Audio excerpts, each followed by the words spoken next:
Crosspatch. Scarlowy made a face. "Not again, Nancy, please." "Just a teeny polish," she coaxed. "You must look nice for your 100th birthday." "I am nice. You're just a fusspot." "And you're a horrid old crosspatch." Nancy polished him vigorously. Scarlowy smiled. "Nancy," he said, "I really was a crosspatch once." "Shall I tell you?" "Yes, please." "Well, come down. I can't tell it properly while you're fussing up there." "Just 5 minutes then, no longer." Nancy sat down on a box, and the old engine began. Lynn, Dolgoch, Rheneas and I were built together in England. "Who?" asked Nancy. "Are Lynn and Dolgoch?" Lynn is my twin.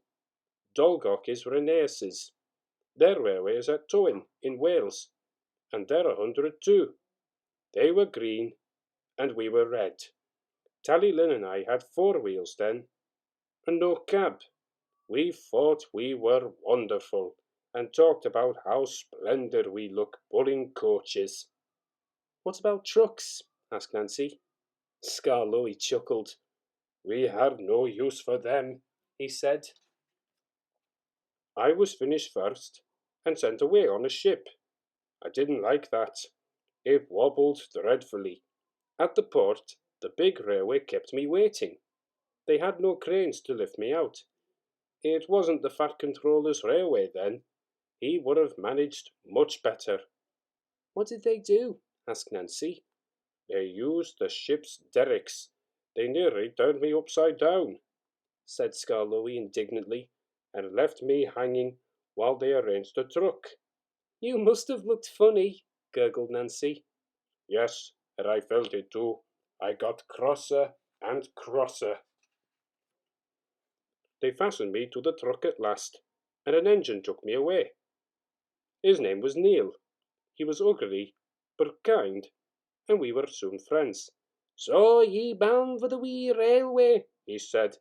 "Ye must put some order into those trucks. The havers there make yer hardly believe." I didn't like the sound of that, but I was too tired to say anything. Plenty of people were waiting when we got there, but they weren't used to engines, and it was dark before I was on my rails. Then they left me, lonely and unhappy, and wishing Rheneas would come. Trucks were everywhere next morning. Suddenly, with a rattle and a roar, a train of loaded ones came in. I was surprised. "There's no engine," I said. A workman laughed. "They've come down by gravity," he said. "The empty ones need pulling up, though. That's why you've come." "But can't they go up by whatever it was you said?" "Gravity only brings things down. We need horses or engines like you to pull them up." "What? Have I to pull trucks?" "Of course." "I won't. I want coaches." He just laughed and walked away. Soon Mr. Mack, the manager, arrived with some men. He showed them my parts from a book. "We're going to steam you up, Scarlowy," he said. "Can I pull coaches, sir?" No, certainly not." I gave him such a look. They didn't understand engines, so it was easy. My fire wouldn't burn, and I made no steam. I just blew smoke at them. They called me bad names, but I didn't care. Next day they tried again, and the next, and the next.